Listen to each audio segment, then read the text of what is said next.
Today, in the media conference with Lal Goyal, which is brought to you by V4 News, Global TV V4 Stream, Malnadu TV India, News Gaon se, Samvad Sarokar News, Bharat Post News, Organ Donation India Foundation and Gyan.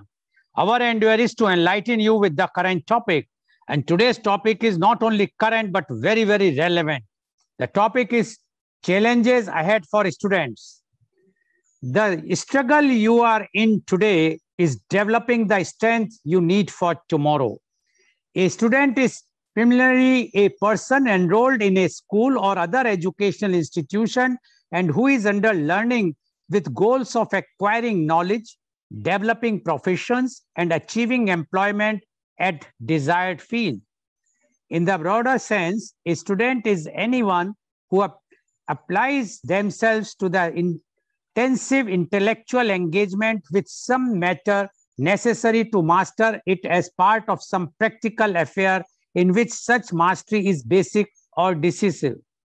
In the United Kingdom and most Commonwealth countries, the term student denotes those enrolled in secondary schools and higher, for example, college or universities. Those enrolled in primary or elementary schools are called pupil. It is unfortunate that the class 12 board exams are cancelled. Class 12 is last stage of school education, and if a student is promoted without any exam, maybe summative one, it will not reflect the true and objective assessment. In any case, the evaluation must have reliability, validity, and credibility. Then there will be no problem of undergraduate. Then there will be problem of undergraduate admissions because any assessment which is not credible cannot be a part of the screening or elimination process. Then there will challenges of ensuring uniformity across boards.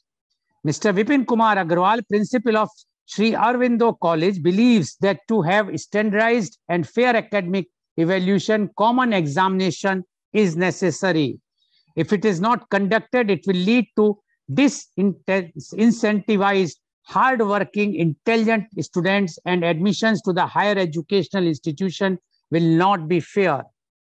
As of 2020, India has over 1,000 universities with a breakup of 54 central universities, 416 state universities, 125 deemed universities, 361 private universities, and 159 institutes of national importance, which includes AIIMS, IIMS, IIITS, IISCRS, IITs, and NITs, among others.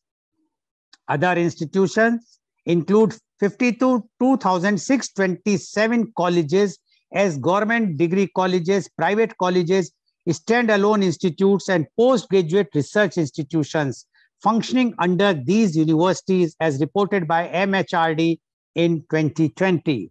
Now, few challenges are there because of this COVID time. The first challenge is about the admission in colleges and universities, because this time there are no exams of class 12. So it means all the students have been assessed on the basis of 10th and 11th and 12th internal exams.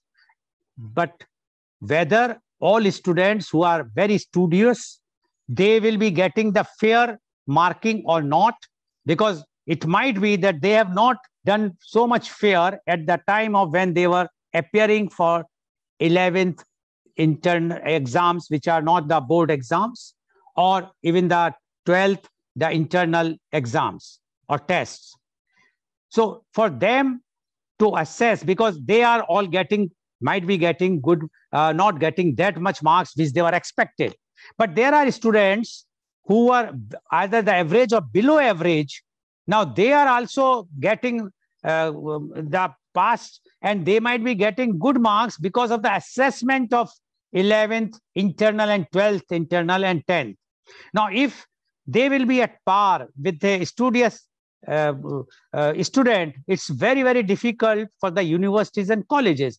And second very important thing is that till last year, those who are passing the 12th are approximately 70 to 75% students who are appearing for the 12th exams across the board. But now it's 100% result. So what will happen that India requires 20-25% extra seats for these students who have passed out from class 12. And if those seats are not available, it means again a problem for the university as well as main problem with the students. One more thing which is going to surface now, earlier a student who is average or below average, if he passes class 12, anyhow, he was not that keen to either study further or he will go do some other course. But now everybody is passing and he may expect that next year, again, our Honorable Prime Minister will be kind enough to give us the clearance. So they will also do the 3 years or 2 years or 5 years course without giving exams. So that is a very, very challenging thing, whether they will be getting the admissions. Those who have learned, who are studious, will they get the admissions or not? Or what about those students who are, because they were earlier not interested to study further, but now they passed and they definitely would like to study further. Then the second point is that those who got good marks due to COVID assessments by different boards, although not eligible. Now, what will happen to a college who has a reputation or a university, those who have cut-off marks above 95, 98, even sometimes 100% or 99.8%. Now, it's very, very difficult for them. It means they have to conduct the exam. So, question is, if they are conducting exam now, or if they would have waited for giving the 12th result, if they would have waited for 1 month more, if like now the COVID is under control and all the unlockdown process is almost on in everywhere in the country, we should have organized the exams. But now the question is how the future or what are the challenges? Take a scenario when those students who are on average, but because of their internal marking, they got admission in a good university or college. Now, the problem will come that whether they will be able to sustain their studies where there is a higher standard and when they are not habitual of reading so much because of their average or below average studies. So it will be very, very tough time for those students who are taking admission because of their percentage and marks. And it is very, very challenging time also for the teachers, professors, and the universities and the colleges to teach them, because they are not of that standard what they used to get because of their strict compliance of the merit. So that is also one of the reasons. Challenge, even for the students, those who are taking admissions, but whether they will be able to sustain in the classes, that is a very, very big challenge. Then the third thing is about the admission in foreign universities, because the foreign universities would not like to accept this formula at all. They have some credibility of many of the Indian boards, but when now there is no Indian board is taking exam, so it means either they have to conduct their courses, exams, or they will say, okay, we are giving you admission, come, pay the fees. If you sustain, fine, otherwise you have to go back. So it means again a challenge for the students, because tomorrow might be many of those who are average, but they got admission in the foreign universities and spend lakhs and lakhs of rupees of their hard-earned, their parents' money, and subsequently they found that it's very, very difficult to cope up with the courses abroad, and then there is no way, so they have to come back. So this is again a very, very challenging thing for the students. And then think of after 3 years or 5 years, when they were eligible or they pass out the university or college. Now there will be two scenarios, one an average student and one a studious student. He might get good marks in the university exams, but when he or she will apply for the job, definitely the recruiter the employer will see, and when they will find that they are from that COVID time batch, I would not say COVID batch, but COVID time, they appeared at that time, and they have assessed not because of their exams or the merit, but because of their assessment, internal assessment. And as you might be aware that like last media conference, I have mentioned very clearly that there are many reports coming, it's published in the media, that colleges, I will say not all the colleges, few of the colleges are doing lots of things, hanky-panky, where they are charging money and they are giving the internal assessment as per their requirement. So one can imagine that those average students,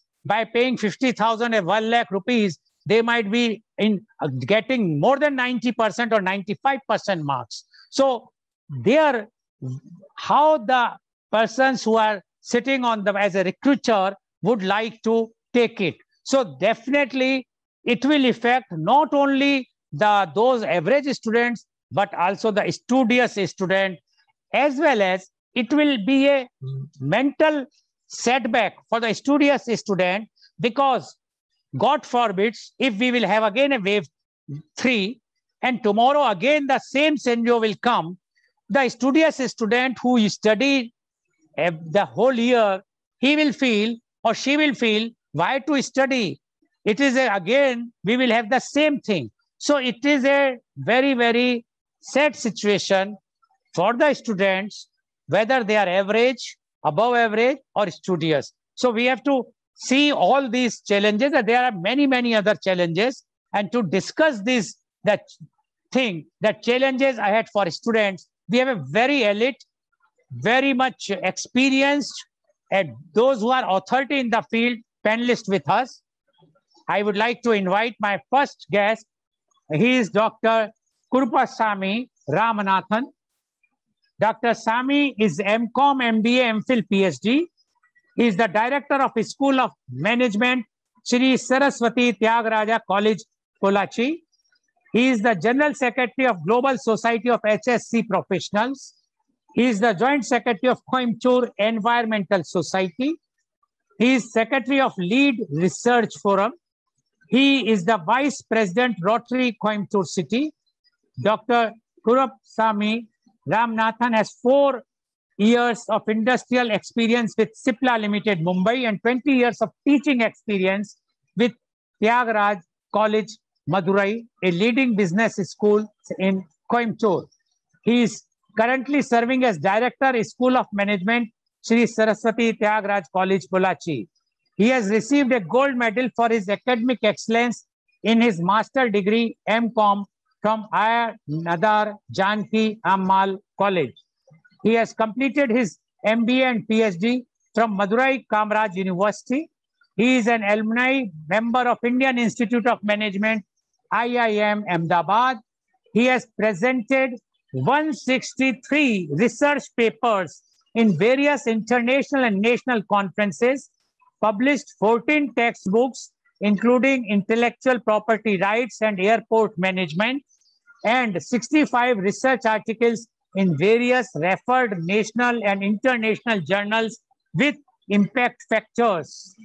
He has organized 12 management development programs, MDPS, 26 faculty development programs, FDPS, 5 leadership camps, and 6 international level conferences. He has also produced 9 PhD scholars and 6 MPhil scholars, and also currently guiding 6 research scholars in PhD. He is serving as editor in 2 international journals and also reviewer for 13 journals related to finance and marketing. He has completed 13 consultancy projects in the areas of environment protection, occupational diseases management, work-life balance, and stress management for the workers working in dangerous operations and intellectual property rights. He is a Board of Studies member and governing council member in various autonomous colleges and universities in India. He has widely traveled to many countries, including Singapore, Malaysia, Dubai, and Kuwait, and presented his technical papers.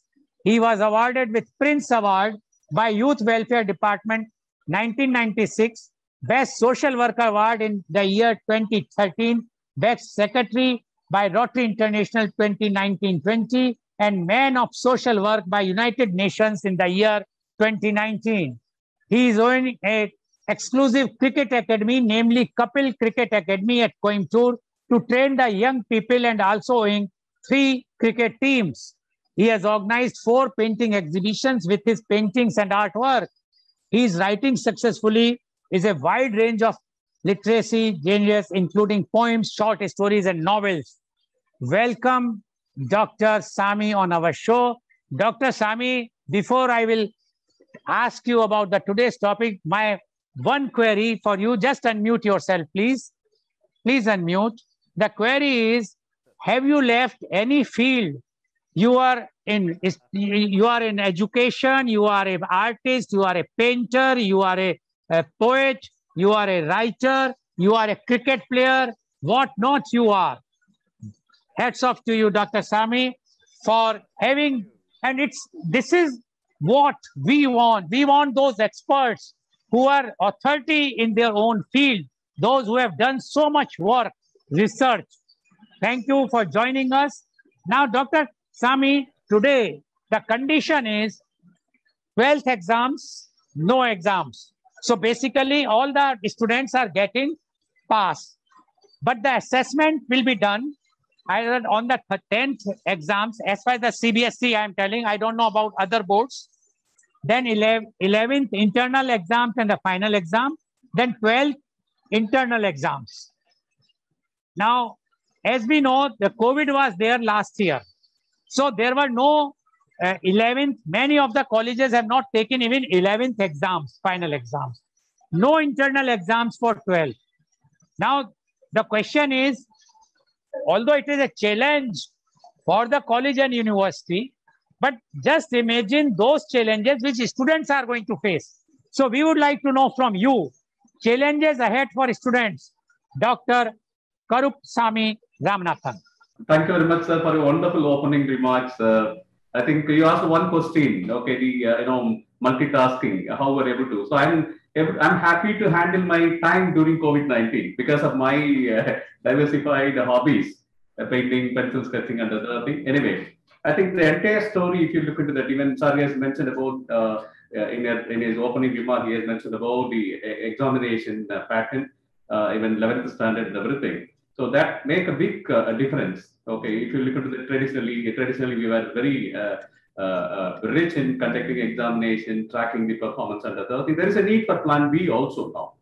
Plan A, it's a traditional good old system what we follow. Now there is a need for a Plan B also. Even if you look into the entire world is having a same kind of problem.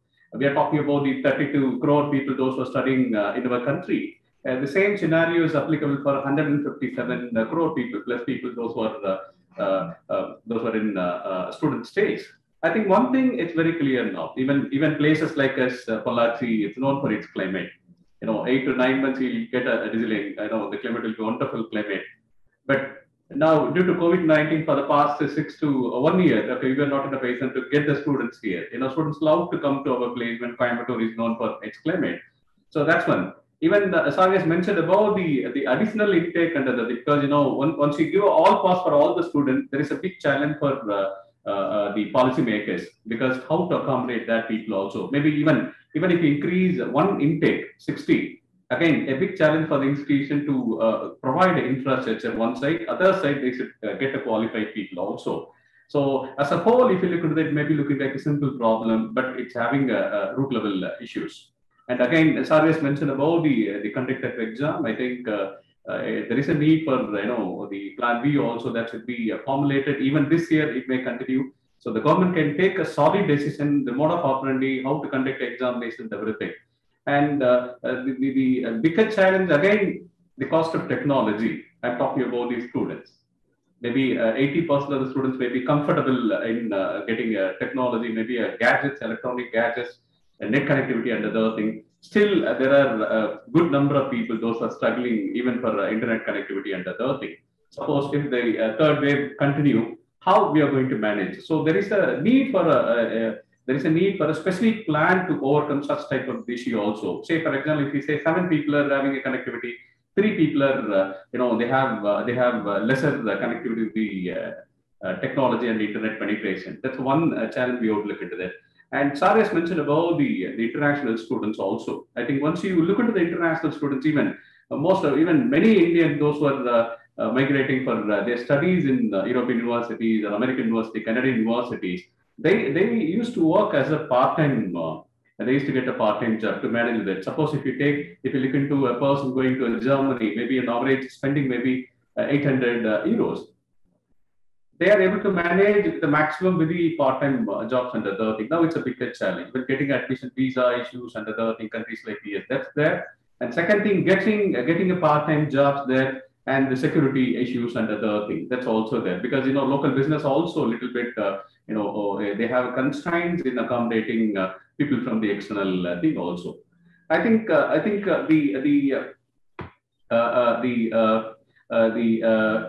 I already told you, the cost involved per student. Okay, one, the admission procedure and other thing, apart from the living cost, that's also increasing. One thing I personally observed from the student, there are certain issues specifically. Okay, they were like a free bird earlier. Now they have a lot of restriction. Even if you look into the psychological issues from the parents' point of view, yes, they used to send them by 7:30, 8 through school van or a school bus, and happy to receive them with the snacks in the evening. But it's not happening. Students are held up at home 24/7, and parents are also prone for certain type of psychological issues. I think that's also accumulating.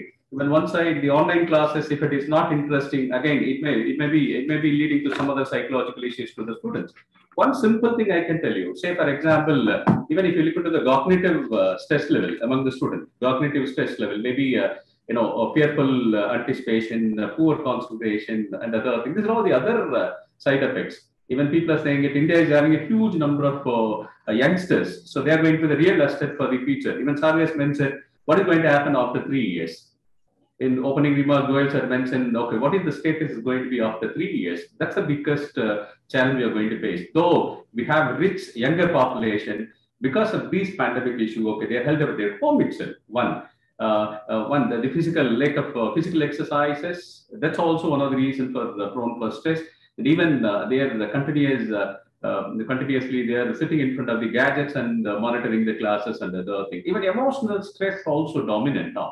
Emotional stress. Most of them are restless. Even worries, okay, inability to relax. Okay, they are prone for depression and other things. This is also accumulating. And the quality of education, even we people are lucky to have the entire transformation within the classroom itself. We never had an opportunity to.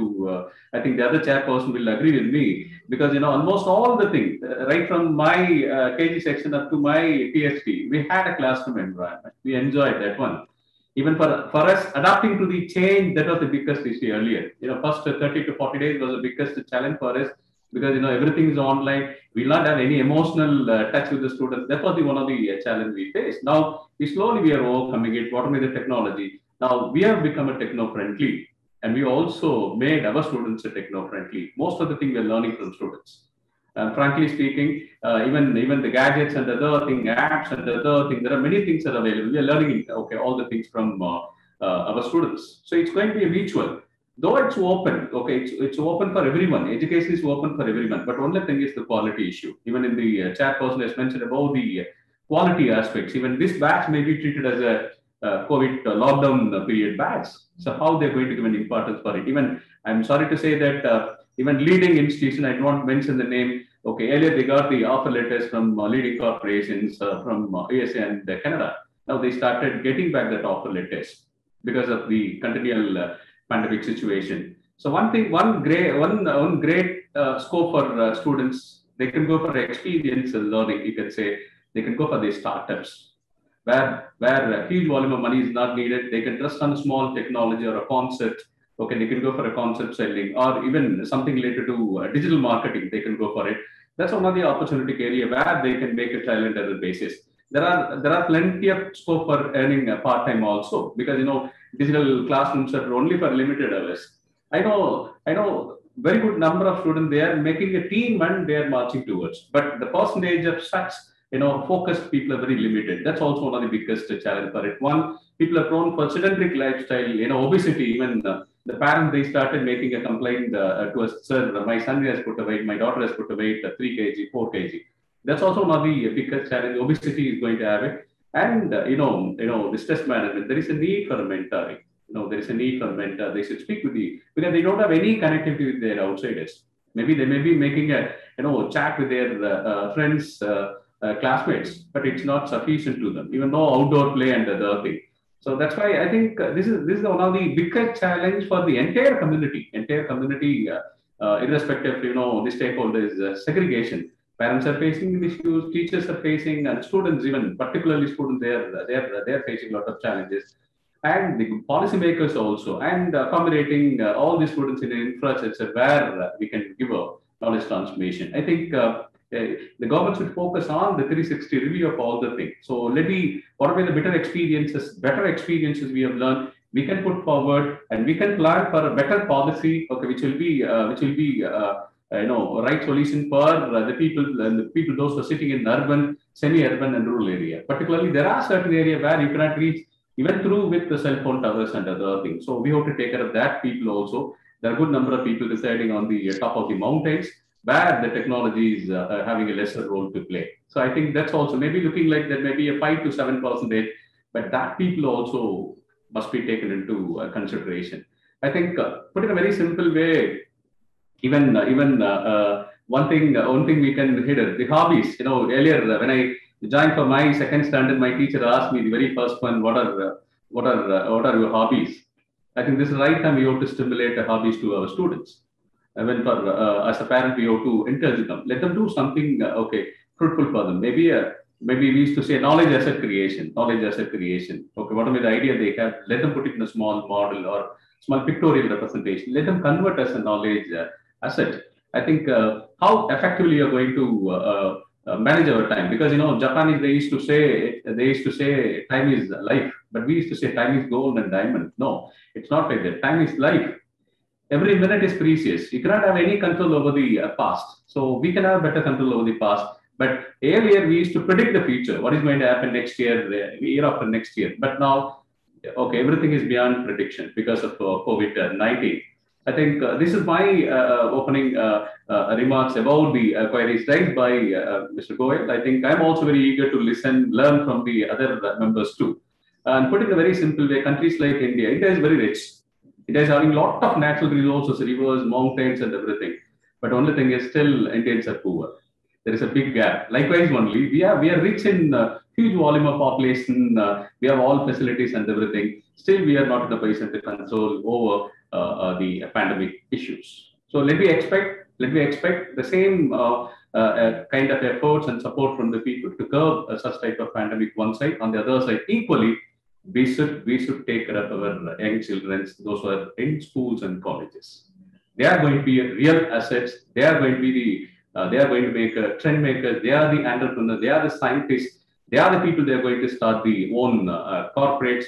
So I think this is the thing we have to give. And I thank the organizer for choosing such a wonderful topic to discuss in the open platform, because much more needed. Even students, those who are watching this one, okay, they'll understand that, okay, it's not my problem, it's not my school problem, it's a universal problem where some people, good people are working on it to give a solution for it.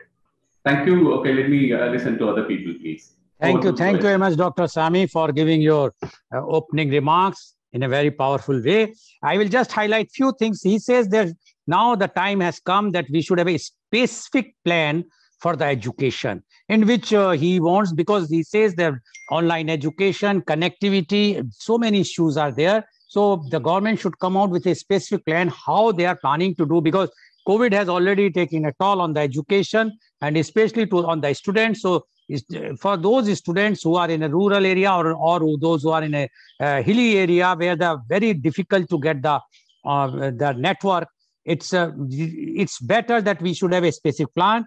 And according to him, those who are going abroad, earlier they used to part finance their education by doing some part-time job. But because of the COVID, there is no part-time job is easily available. So this is also an extra burden on those who are going abroad because of this reason. So this is another challenge for a student. One very important point he has raised is about the psychological issue. He says, because of the lockdown, because everyone is sitting at home, even the parents are already at home, so it has become very much stressful, and that's why lots of students are suffering from those problems. And he says, until unless we will not have a offline education, it's not possible to get the interaction which the students require at this age, because they are the future of the country. They can become, they can create a good corporate, they are going to be the scientists, etc. And he says there are no physical exercise. They are sitting in front of their gadget the whole day because there is a lockdown. And that's why the complaint which the parents are making about the obesity, not only for them, I'm sure even the parents are become obese because of the lockdown. So all these issues are there. So he says there are lots of challenges, and we have to see how the government will come out with a strong policy so that these problems should not be faced in future about whatsoever we are facing, the students are facing now. Thank you very much, Dr. Sami, for giving your very, very powerful opening remark. Now I would like to call my next guest. He is Professor Dr. Janeshwar Pai Marur. Professor Dr.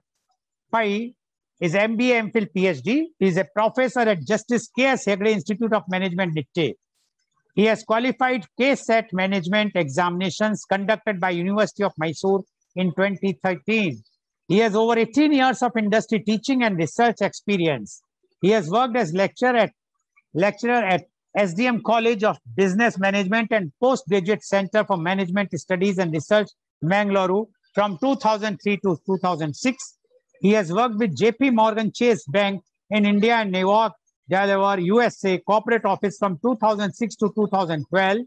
His teaching and research areas include behavioral and corporate finance, enterprise risk management, and corporate taxation, and has a strong exposure in practical knowledge of various statistical packages such as SPSS, MATLAB, etc. He has published research papers in national and international journals and also presented research papers in various national and international conferences, seminars, and workshops. He is a life member of Indian Institute of Banking and Finance, IIBF, Mumbai Management Teachers Consortium Global, MTC Global, Bangalore, International Association of Academicians and Researchers, INAAR, Pune, Indian Academicians and Researchers Association, IARA, Assam, and Federation of Indian Professional Trainers, FIPT, New Delhi. Welcome, Professor Dr. Pai, on our show. Professor Dr. Janeshwar Pai Marur, you have already heard what Dr. Sami has spoken.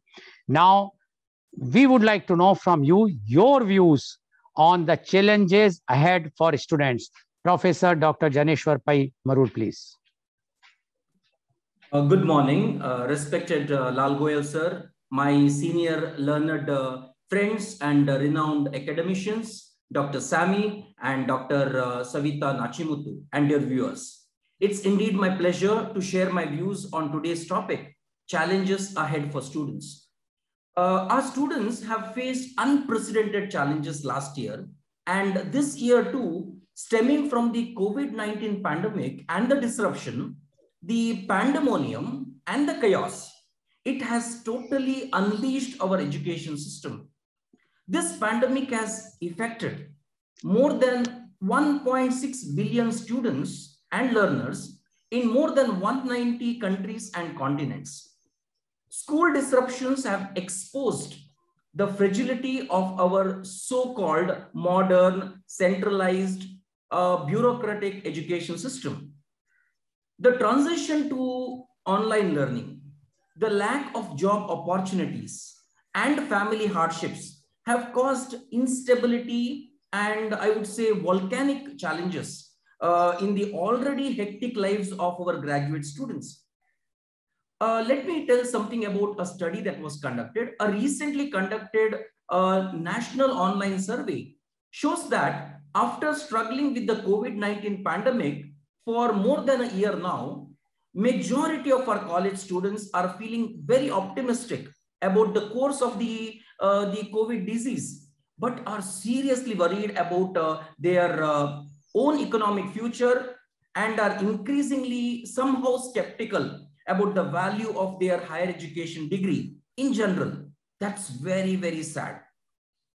I foresee today's topic from two different angles. First angle is challenges ahead of students who are undergoing their higher education currently in majorly online mode or blended learning, by whichever name you call. And the second is the challenge for the students who are graduating, that is the fresh graduates, during the second wave in the shadow of the pandemic. I feel that we must deliberate on what are the future challenges ahead of these students who are undergoing their studies currently.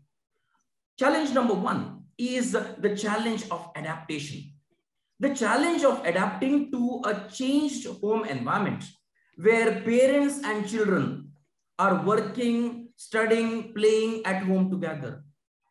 Challenge number two is the challenge of getting used to the new norms of learning, which we call it as new normal, in a virtual setting, like establishing a daily routine, finding a quiet, undisturbed place for studying, keeping systems on mute while participating in class, keeping their videos on throughout the classes, answering various polls conducted by the teacher, taking online tests, using learning management systems for uploading assignments, examinations, and learning how even to be more self-disciplined. All these, I feel, are going to be very, very challenging for the students. The third challenge is the temptation of virtual distractions. The novelty of being connected online can distract youths, especially from prompting them to access other websites. If it is other website, that's okay, but porn clips while attending the class, this is going to be very, very disastrous. The fourth challenge is the absence of human interaction and social connectivity. I feel that the face-to-face interaction that the college provides, the social environment provided by the college, they are provided with the opportunity to engage with their classmates and to sustain friendship outside the classroom contributes to their welfare and well-being. Students might find it challenging because of this particular pandemic to sustain social interaction through the online Google Meet or the Zoom mode, due to which there is a loss of emotional collaboration with their peers. I'm afraid our students might miserably fail to understand the different facets of life, due to which I feel that they may not get the complete education in the online platform. The next point which I want to raise is something which I agree with my previous speaker, Dr. Sami, is the impact on the health. Children spend most of their hours outside of the virtual classroom, engaging with their friends online, playing games online, interacting on social media. Actually, as per a survey conducted by the American Academy of Pediatrics, 76% of teens use at least one social media site. More than 70% of the teens visit multiple social media sites such as Facebook, Snapchat, Instagram, and so on. Such extended hours of screen time could result in various physical, psychological, and other problems in long run, such as frequent headaches, bad posture, stress, eye strain, risky behavior, sexting, cyberbullying, and so on. The next challenge which I feel is important is the lack of physical exercise and sports.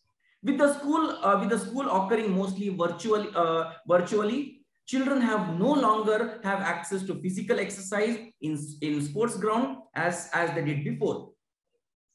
Let me toss a new model here, the KPPS model, that is the Khana, Pina, Padna, and Sona model, will surely pose a major challenge, causing obesity among students at a very young age, and this will impact them in long run. Now, Let us see the other side of the story. What are the challenges ahead of graduate students this year, that is 2021? Our students from various backgrounds are expected to graduate very shortly, and with certificates that include some online internal completed examinations and assessments, some formula-based promotions, and their graduation certificates. I call it something called as mixed certificates. Now, holding a mixed graduation certificate is going to be a major challenge, number one, that might haunt our students. The question is, will the corona pandemic degree hold weight in the competitive future? How well are these mixed certificates accepted by our job markets in India and worldwide? How different companies, corporate houses, and even government setups accept such certificates when hiring? Research studies from the West show that about 60% of the companies don't have policies to encourage hiring graduates with the mixed certificates, like the COVID pandemic certificate. This is definitely going to backfire our young graduates and the job aspirants, and I'm very convinced about it. For students graduating during the pandemic, another challenge ahead is to find good job opportunities and launch their career. Research by a UK-based graduate job website by name Milkround shows that 18% of the graduates are securing jobs this year compared to the historical trend of 60%. This is really worrying. Where is 60% and where is 18%? Goyal sir, if you look at a generation ago, by the time people were in their late 20s, you would have had their first job. You were probably making major purchases like purchase of home, automobile, and even getting married to start a family. When you create an economy with a triple-digit negative growth and double-digit unemployment, it's much harder and much challenging for the young people to launch successful careers. Sir, our students are fully panicked, jeopardized, and uncertain about their future due to the current pandemic. The college placements are relatively low and compared to the earlier Achhe Din, I would say, earlier Achhe Din years, and the influx of companies visiting the campus is very less and quite handful, as the campus doors are almost shunned now. Students have been crying loud that online hiring process is not at all effective. It is rather time consuming and tedious. It is especially challenging and hard times for our garden fresher students to find jobs with no prior experience. Unfortunately, that could not happen this time. In elite institution campuses, students form job groups for placements to help and handhold each other until the whole group gets placed. Generally, students who got placed came forward voluntarily to help and guide other students or the buddies who still have not got placed. Unfortunately, this has not happened this time. This has disturbed, in fact, all institutions are witnessing this. This has disturbed the whole idea of placement for students, causing fear psychosis, as there is no networking at all. But since everyone is stuck at home during pandemic, how many calls do you expect for a person to receive is going to be a major challenge. Another challenge ahead is that of reaching materialistic milestones. So then comes the question, what exactly is a materialistic milestone? This generation of young adults, especially those without family wealth, will struggle to reach materialistic milestones compared to their parents and grandparents. This delay in attaining independent adulthood could demoralize them to envision not their careers, but social and personal priorities as well.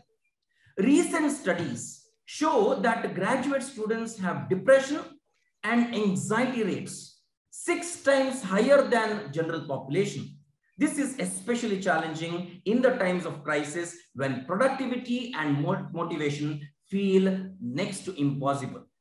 To conclude, I quote a very meaningful Chinese proverb, you cannot prevent the bird of sorrow from flying over our heads, from flying over your head, but you can prevent that birds from building nest in your hair. To overcome this challenge posed by the pandemic, what students really need is a future-proof learning. I'm tossing a new term called future-proof learning. This term has been coined by educational psychologist, Dr. Paul A. Kirshner. He says, future-proof learning provides a viable and a much-needed alternate to pursuing holistic, the very ill-defined 21st century skills, or embracing competency-based student graduation standards. According to Kirshner, the best way forward in pandemic times is to focus on acquisition of the K, S, and A. That is the knowledge, the skills, and the attitude necessary to continue to learn in a stable and enduring way in a rapidly changing world. Post-pandemic education will be more like a rescue mission, one that needs to begin by putting pandemic generation students back on the path to sound education. That way, I feel young students will be better prepared to face the daunting challenges and lead meaningful and productive life in future. Thank you so much, sir. Thank you for the opportunity. Thank you very much, Professor Dr. Pai, for giving your views about the challenges which students are going to face because of the pandemic, because of the lockdown, and because of all these things in the education, what is going to happen. Few of the highlights which I would like to mention is that because it's very, very difficult for the students nowadays to adapt in the new norms, because the new norms are very different than what they were habitual in earlier time. And that's why they will be facing lots of problems because there is no face-to-face interaction. They are at their home only and they are online. Many times their online connections are disrupted. So according to because of this, screen time has extended like anything. And they are not only doing the classes, but they are also involved in other activities on a screen, which is not advisable. So all these things, and there is no physical exercise. So it's harming the mental health as well as the physical health of the student. And he has said that it is like sona, khana, pina, khelna, those types of things. So basically, the students have no other option because if they cannot go, khelna is also not outside. They cannot go outside. So no physical activities. So what he says is this has not only blocked their physical activities, but the mentally also they are totally depressed. And under this condition, it's very, very difficult for these students to do something or to think a bigger thing which they used to do earlier. He says, because this batch being the COVID pandemic batch, where it is very, very difficult for them to launch new things, because launching a new product or launching a new scheme, you require good financial environment, but there is no good financial environment. Conditions of the country's economic is very bad. In that way, the new things, new startups cannot be successful, and that's why many of the students are under tremendous pressure what to do. He also mentioned that the placement has been disturbed. No one wants to recruit or come because even the industries are not working in that way, except few. So the question is, earlier he says those recruiters who used to come, they pick up few students, and those students then become the peer mentors for others and try to pick up, see to it that they will also be placed. So he says all these things. And in the last, he has mentioned about the future-proof learning, which he says it should be knowledge and skill-based, all those things. But whether we will be able to do it in India, it's a very big question, because for that, it really a change, mindset up change is required. Lots of thinking is required, which is because it's to be decision has to be taken on high levels, how to set right the education system, which is in a doldrum, and ultimately all the challenges have passed to the students. Definitely the teachers, the universities, the colleges also facing lots of challenges, but right now we are talking about the students. So according to Professor Pai. It's very difficult time which has now been seen by the students. Let's hope that everything should be set right. Otherwise, these students, especially those who are now going to be either entering in the university or those who are already in the universities and those who are going to pass, is a very difficult and very challenging time. Thank you very much, Professor Dr. Pai, for giving your views. Now I would like to invite my next guest, and she is Dr. N. Kavita. Dr. Kavita is professor in management at RD National College of Arts and Science, Erode. She is having over 18 years of teaching experience at postgraduate level, which includes 10 years in Ethiopian University under United Nations Development Program UNDP project. She has published 55 research papers in reputed national and international journals and presented 35 research papers in national and international conferences and seminars. She has evaluated 50 PhD theses as a foreign examiner. She has been honored with the Best Researcher Award from Indian Academic Researchers Association, Trichy, and Global Distinguished Teachers Award, Management from MTC Global Leadership Institute, Bangalore. She is designated as Ambassador and President of MHRD Institute Innovation Cell. She is an alumnus of Indian Institute of Management, Ahmedabad. She was honored with Lead Outstanding Lifetime Achievement Award 2019-2020. Welcome, Dr. Kavita, on our show. Dr. Kavita, you have heard earlier panelist Dr. Sami as well as Professor Pai. Now, both have given his views. What are the scenario, how the challenges are there in front of the students? We would like to know from you the challenges ahead for students. Dr. N. Kavita, please.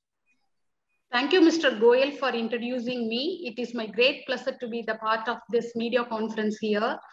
Thank you very much for Karupusamy sir and Janeshwar sir for your nice presentation. I want to add some more points here. 12th marks calculated by combining the marks from class 10th board exam and class 11 and 12th assessments. We are expecting the results soon. The evolution pattern for the grade 12 created disappointment and even anxiety to the students even across the country. Most of the students, they do not take class 11. Several students, parents, even teachers are saying that they are unfair by calculating the marks by board exam, class 11, 12 assessments. And meritorious students whose marks also average as like poor performer, it creates a lot of psychological issues, as said by our Professor Dr. Karupusamy sir. The pandemic brought extraordinary disturbance to the education system with the campuses closing everywhere. We know that almost overnight in India, all the schools and colleges have a different pattern of education when one cannot physically attend the classes at present, but they have to attend virtually. A problem where occurs. Now education system is a privilege and only a few can afford due to the lack of smartphones, even laptop and etc. Even the data cost is high at present. Even technological literacy, most of the students are facing, even mobile connectivity, because in India around 70 to 75% of the people are living in remote area, so they are facing the mobile connectivity problem. This COVID-19 has had a volcanic impact in all of us, all the stakeholders, like even learners, parents, teachers, and even leaders. The technology has played a greater role in the contemporary scenario. When it comes to the education system, the process of learning matters, even skills, even advancement in the era. The pandemic have changed in the way they used to be when it comes to the educational system in the country. The interaction between the students became tough and it provide quality education. Teaching fraternity come up with some of the ways to find a solution to these problems when they teach online. The students are facing a lot of challenges like quality of learning, even students' mental health being affected since they are sitting in front of the system, maybe minimum 3 to 5 hours and technological literacy, as I said before. Even nowadays, the parents are hesitating to enroll their children in these schools and colleges because of the online teaching. And due to the lockdown, even they are facing a lot of financial problems. Even the students are not paying the fees. Even grade 12 students, if they are not paying the fees, the schools are not giving the TZ, even they cannot join for college.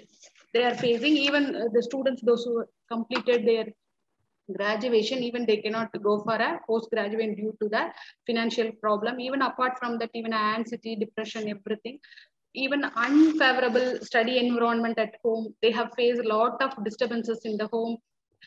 Even some students without reliable internet facility, they struggle to participate in the digital learning. Almost all the stakeholders are using Google Meet and Zoom Meet for e-learning purposes. We know that, even mentioned by Janeshwar. Teachers are using even Google Classroom for giving the assignments. Even students can submit their assignment in the Google Classroom, even conducting the exam. Even the faculty, they are submitting the question paper in the Google Classroom. Even students are uploading their answer sheets in that. Even the faculty, they are evaluating. Even sometimes faculty, they are uploading the videos and all. Everything boredom to the students. They are not happy with the e-learning. For some students, online education slow down them. For others, it can stop them for achieving their dreams. Academic preparedness is the big challenge to the students all the time, sitting in the house and preparing for the academic activity. And next, students' discipline matters. Students are not maintaining discipline when the faculty, they are taking the class online.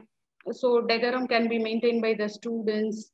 And even students are not providing any feedback about the online teaching. Whenever the faculty, they are teaching, whatever the questions they are asking, sometimes students are hesitating to answer the question, or sometimes the students are simply leaving the meeting and simply they are telling there is a network problem, like that. At present, even television and radio are playing a very powerful role to communicate the students and parents. Even the social networks, even WhatsApp also can help them to contact. But being a parent or being a teacher, most of the students unnecessarily spending most of the time in the social media. And students are, unfortunately, we are seeing a lot of innovation and creativity in the online teaching. For example, like when KG teacher is teaching about elephant, even by using some lot of innovative ideas, she's bringing the elephant in front of that, and the students are seeing that. So most of the teaching faculty now, they are spending lot of time to give a innovative and creative teaching to the students. Most of the countries are using appropriate strategy to use all possible delivery modes with infrastructure that exists today. Most of the students are prepared to view videos and tutorials in the YouTubes. Nowadays, even whatever the teacher teaching in the class, students are hesitating to listen the class. So they want to view only in the YouTube whenever they are free, when they are comfortable. So, and also it requires only less data when compared to online class. I want to conclude my opening remarks that the current pandemic resulting that several risk factors, as said by Professor Karupasamy and Janeshwar, that mental health of the students, even educational institution will need to improve to meet what the students are expecting to handle the online teaching a successful one. Thank you, sir. Thank you, Dr. Kavita, for giving your views. And what she says, she has given a very important point is that many of the students, the parents have complained, even the student says that they are not taking 11 because there are many students who are late starter, who always keep their studies for the last.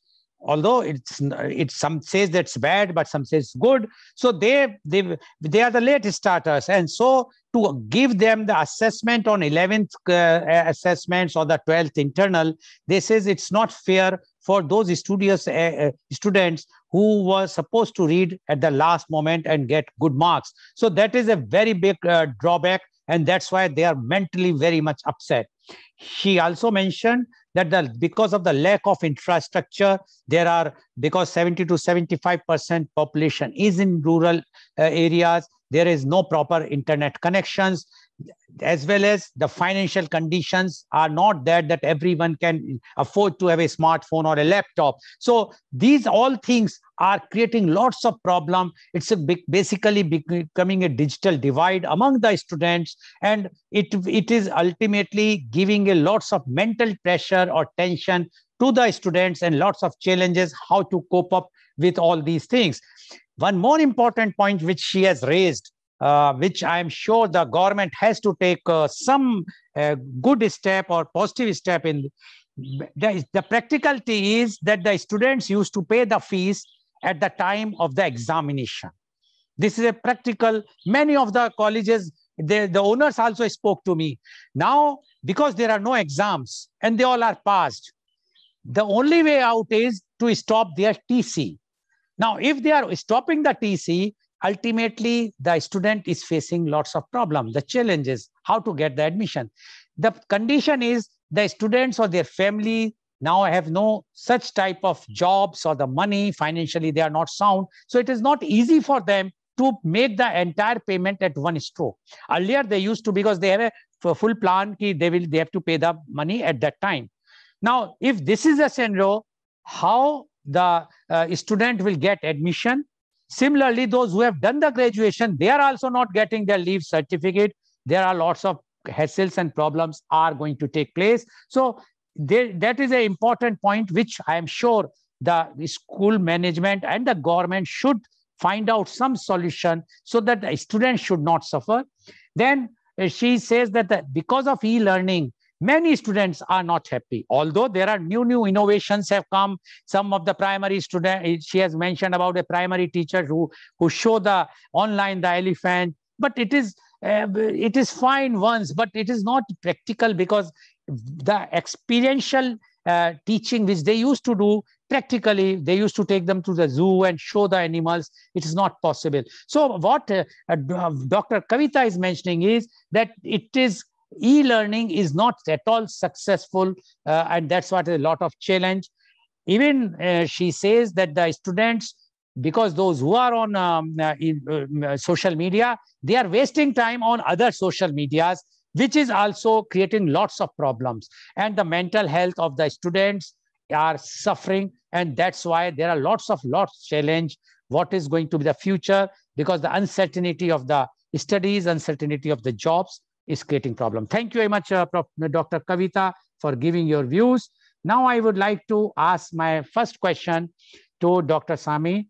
Dr. Sami, do you think now this is the right time when the central government should conduct an all India examination for the admissions in all the colleges, whether private, public, government, all the universities, whether it's autonomous or not, so that the real evaluation can come and then they will be admitted? Right now, the exams are of the engineering college or the medical college, which is, but not for the other fields. Why not to do for everything? If they have to go one examination, common examination, which will decide whether he or she will go entitled for medical or engineering or arts or political science or whatsoever field. Do you think should be done? Otherwise, it's very, very difficult for a individual university or colleges. And mind it, it is an extra cost for colleges, universities to conduct an exam. Who is going to bear those costs? It means again the student has to pay. There's again a challenge to the student to pay extra fees. What do you say about this, Dr. Sami? Please unmute. Yeah, thank you, sir. I think it's a very valid question for academicians like us. So one thing, if you look into that, even the attraction of students for every institution, Okay, it's having a certain, region-based attraction. Say, for example, if you take Coimbatore, it's a hub for entrepreneurs. The students, those who are interested to become an entrepreneur, they're moving to Coimbatore for their higher studies.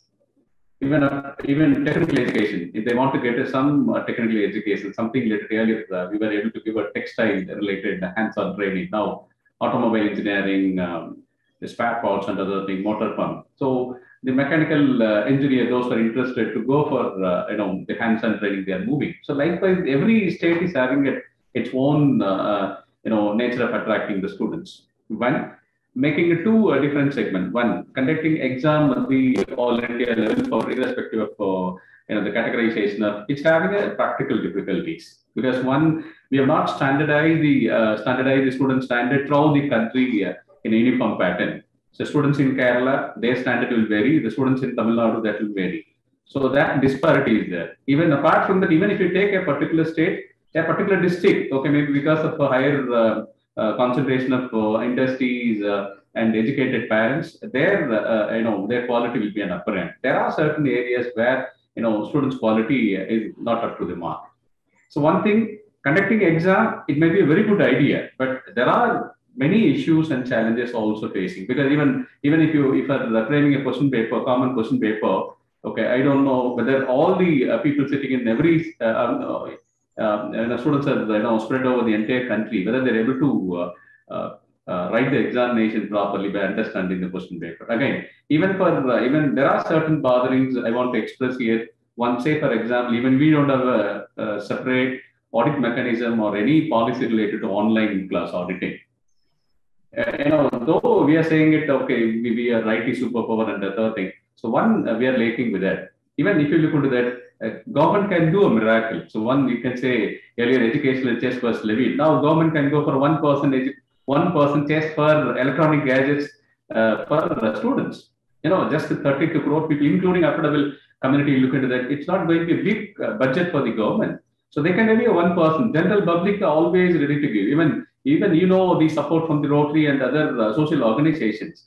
When we need oxygen, when oxygen was shortage, the almost 67 Rotary clubs in District 3201 came to the picture, and they have installed oxygen plant within the GH. So we have that power. The government can do that. So online examination we can do. We are also for it because it will simplify the task and it will have a better understanding and most acceptable by many people, even including outsiders when they go for abroad admissions and other things. But practical difficulties, we have language barriers. Even you would take the percentage of people those who are going for English education. Most of the primary educations are done through based on the mother tongue. And even if you look into that institution-wise, we have a categorization of institutions. Even NAC is having its own grading, and AICTE is having some stratification and the other thing. So I think considering all those, we made it as a disparities in all quality segments and everything. But is it not fair to have a common test with that? Maybe a regional-based common test. Say, for example, you can connect with a particular state. You can take, say, for example, the state is having, say, for example, 40 districts. So 20 districts may be having a similar standard of living and quality. You can have a common test for them. But at the national level, it will be very difficult. Again, there are good number of experts. So they have expressed their ideas, difficulties in that. But one thing, there is a need for a high regulation, even for online classes and conducting the examination. The government can establish a separate body, the competent bodies like AICTE, UGC. Anyway, there is a need for, because it's going to be a future. Even government is looking for opening up for online universities. Even when you made opening remarks, in that time you have mentioned, when all students are in the past, how we are going to accommodate the 20 to 25% people. Now, I can give you one suggestion. Say, for example, a particular, I'm not talking about the technical education or science where some research is involved, maybe like BCom, Bachelor of Commerce, Business Administration. Say, for example, one particular college is having 3 batches, maybe BCom, Professional Accounting, something like that. You can give one online batch. So students no need to come. to the college. They can listen through what the virtual platform, what we're using it. Likewise, we can accommodate, we can do. But quality measuring is only through exam, because we have that pattern. So even we have plenty of models, project-based learning, all the things, but we are not considering that one. Maybe a part and parcel of internal assessment. But when you say exam, where is it? Who is going to fix the standard? What will be the pattern of question? Who are the people going to answer for it? How are we going to evaluate? Is there any discrimination in the quality? There is a quality versus assessment. So I think that's the biggest billion-dollar question. If you are able to give an answer for that one, Goyal sir, with the help of these type of things, I think you should be a policy maker, part and parcel. Okay. Thank you very much, Dr. Sami. Dr. Sami has raised a point. He says that's not possible because of that. We have so much different regions, states, language, different views, customs. So he said it's not possible. Even in a state, it's not possible. Now, my question goes to Dr. Pai. When these types of exam is not possible, it means now the institutions or the universities is going to conduct their own exams to assess to whom to take or whom not to take. Don't you think then we are going to the same thing which we used to do earlier? And when the government found that there are lots of corruption and malpractices, that's why they came out with a joint examination, all India, the NEET and the JEE, etc. Otherwise, earlier also the same thing, that every institution was appointing and taking admissions directly. Now, what is going to happen this time? Because you have an influx, more influx. The health of the institutions is going to be very good this time because you have an extra 20-25% students. So I'm not worried about the educational institutions, especially those who are providing graduates and undergraduate studies or the postgraduate. I am worried about that. It should not happen that the corruption or the malpractice will start and only those who have money can get the admissions in good universities, and others who are intelligent, who are studious, will not get the admission in those universities or colleges where they want. What do you say about this, Dr. Pai? Yes, sir. I agree with you. I understand our students are fully panicked, jeopardized, and they are living in uncertain times. But totally decentralizing the examination system and making it decentralized at the college level, my fear is then earning a degree is more of giving money. You shell out money and you get a degree. It will become a rich man's fallacy rather than doing justice to the poor people as well. So I feel this is what I feel, sir. Okay, so according to you, but the only thing is what Dr. Sami has mentioned is very, very clear, that it's how to see. And one more very important point which he has mentioned is how to control, how to check the online education quality. Now, everyone is teaching their own. No one knows.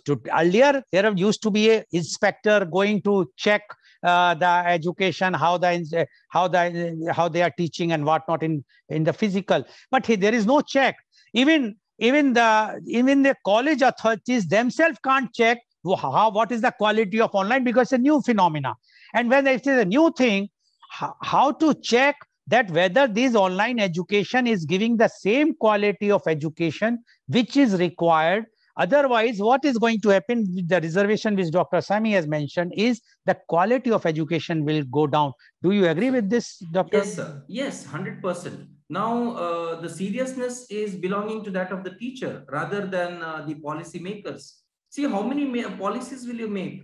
See, I think a teacher has to be very serious considering this particular pandemic. If in case you cannot do justice in terms of going online and delivering the talk, I think you should simply quit the job and stay at home and stay safe. Professor Dr. Pai, it's very easy to say, but during this time, pandemic time, when there are many teachers and professors or lecturers are not even getting their full salary, even not, sometimes many are not even getting the salaries. And to say like, and try to understand a teacher who has never learned all these things at the age of say 50 or 52 years, and immediately they say you have to turn on online education. Whatsoever he will or she will try, they cannot have that same level of competency in the online. I'm not saying the competency of the education, the competency of online teaching because online teaching is different than your physical teaching, and then that standard will go down. Anyway, thank you very much, Dr. Pai, for giving your views. Now my question goes to Dr. Kavita. Dr. Kavita, you have raised a very, very valid point when you say that the financial conditions is going down and how the pupil will pay and the TC, how the TC will be issued. Now my thing is, when we are talking, we always compare India with all other countries. Our standard of education is very high, or see all the CEOs of all the multinational companies belongs to India. We always take pride. Even yesterday, I was watching a TV channel and they says the Wimbledon junior tennis champion is Indo-American. Basically, he's a Indian because his father is a Bengali and mother is a Andhra. We always take this pleasure and these things. Why not we follow what they are doing?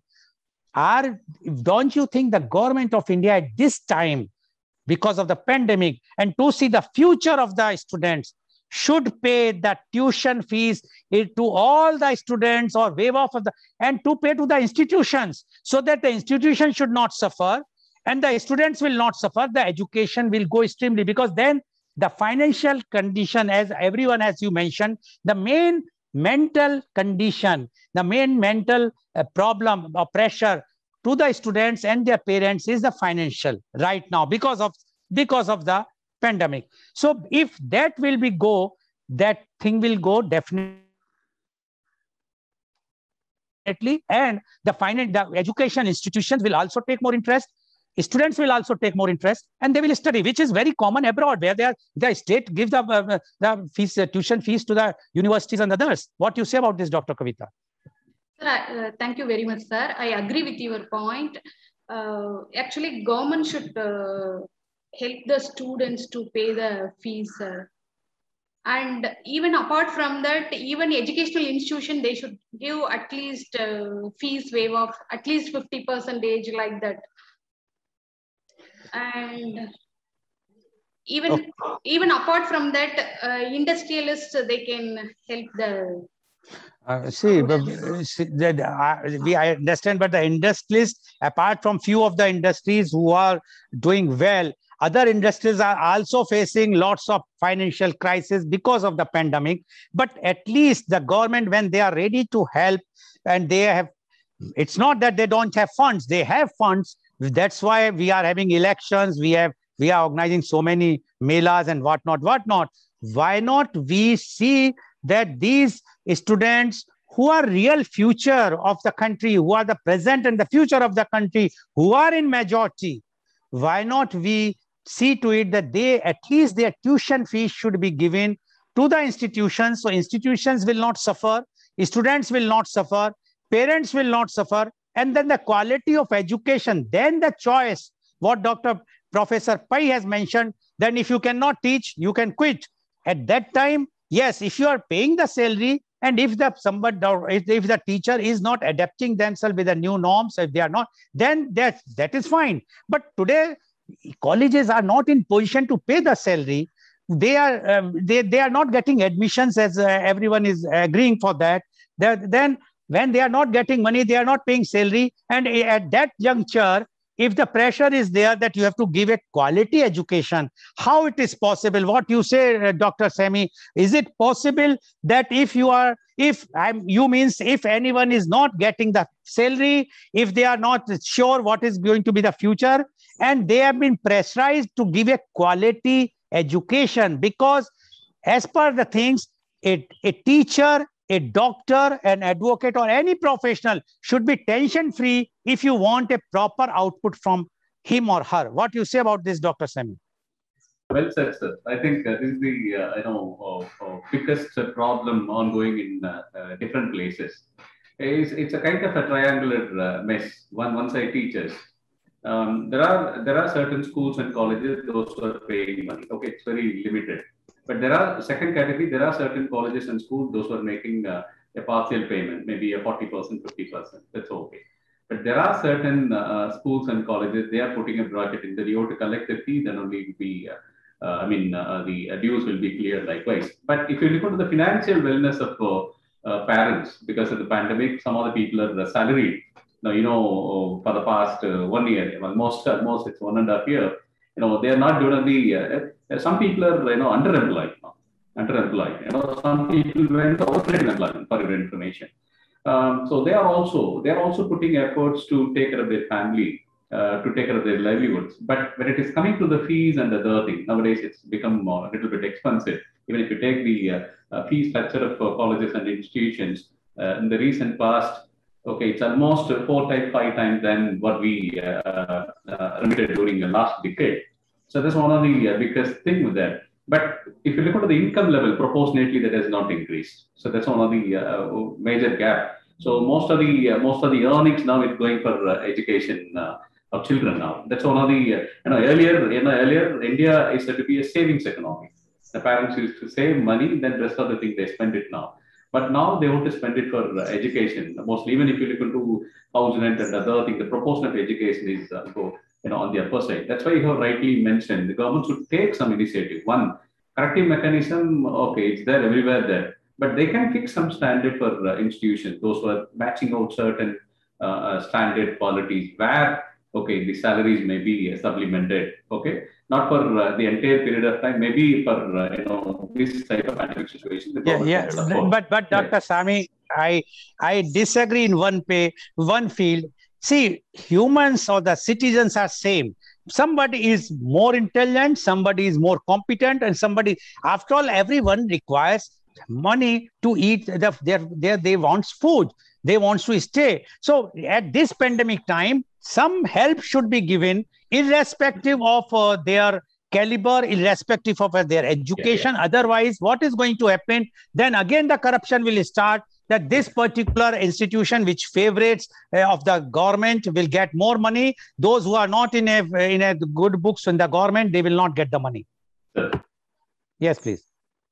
Okay. I'll give you one common solution as a whole. But very brief, because the time is 30 seconds. I'll take it. Yes, okay? Please. Yes, please. If you want to look into the growth of a country, it can be witnessed with the help of the quality of education and quality of health-related services, what is provided. And most of the government where good governance are there, the countries where good governance are there, almost education and health that is given at the free of cost. Government is taking care. So likewise, government can take a strong decision to own the academic institutions under the control of that one. That will be the 100% solution government can give. Okay. Dr. Pai, do you think the government should have waited for some more time before taking this decision of cancelling the exam? And like now, they should have allowed to have the exam. So this challenges for the students, for those, especially those students who are studious, they would have not faced that depression. What you say? 30 seconds only. Yes, the government made a decision in a hurry. I think they should have taken academicians or say people from different communities into account, taken them into confidence, particularly the academicians who deal with the students, rather than abruptly cancelling examination in the end minute and causing a lot of confusion and fear psychosis. Uncertainty has been unnecessarily inbred amongst the students. Okay, thank you, Doctor. Dr. Kavita, do you think the government should give priority to all the teaching staff and the students for the vaccination and reduce the time gap of 3 months to 1 month, like those students who are going abroad? Do you agree with this? And yes, they should be provided a free vaccination, although colleges are conducting this, but it should be free to all, and the government should provide free vaccination to the colleges. They should not purchase the vaccination from the government. What you say? Yes, sir, I agree with you. Even government should help all the faculty and even the students, those who want to go for abroad for higher education or for some other reasons. They should provide. No, I'm not saying abroad. Even in India. Even in India, they should get all the things before. Yes, sir, and then they should open the colleges and universities as early as possible. But the vaccination should be given free of charge to all the students, and only those students and the faculty will be allowed, those who are completely vaccinated. Thank you very much. Yes, so thank you very much. So today, viewers, you have seen the views of our experts. They are very, very clear. The challenges are there. Whatsoever we are thinking that now everything is normal, but we are not thinking about the young generation, the students. We must understand, if students are not provided the facilities which they deserve right now, rightly, what will be the future of the country? What we are going to have after 3 or 5 years? We have become so selfish that we are thinking of at present of our own. We are not thinking of our own children. If we have to think, we must think, and we should take a drastic action or policy decision, but with the help of all the stakeholders who have say in the education policies, especially keeping the pandemic in time. Thank you very much. And today's program has been live telecasted by V4 News, Global TV, V4 Stream, Malnadu TV India, News Gaon se, Samvad Sarokar News, Bharat Post News, as well as shown live on Facebook and YouTube.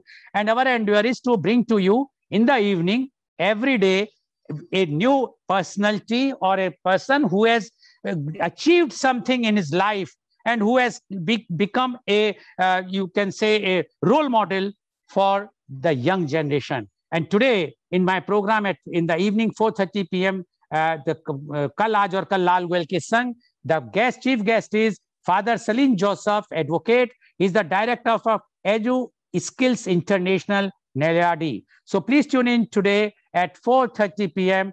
and to watch Kal Aaj Aur Kal Lal Goyal Ke Sang. Thank you very much, Dr. Sami. Thank you very much, Professor Pai. And thank you very much, Dr. Kavita, for giving very, very enlightening views. I am sure the educators or the other institution owners or the directors as well as the government should listen and try to come out with a solutions so that our students should not suffer at all. Thank you very much.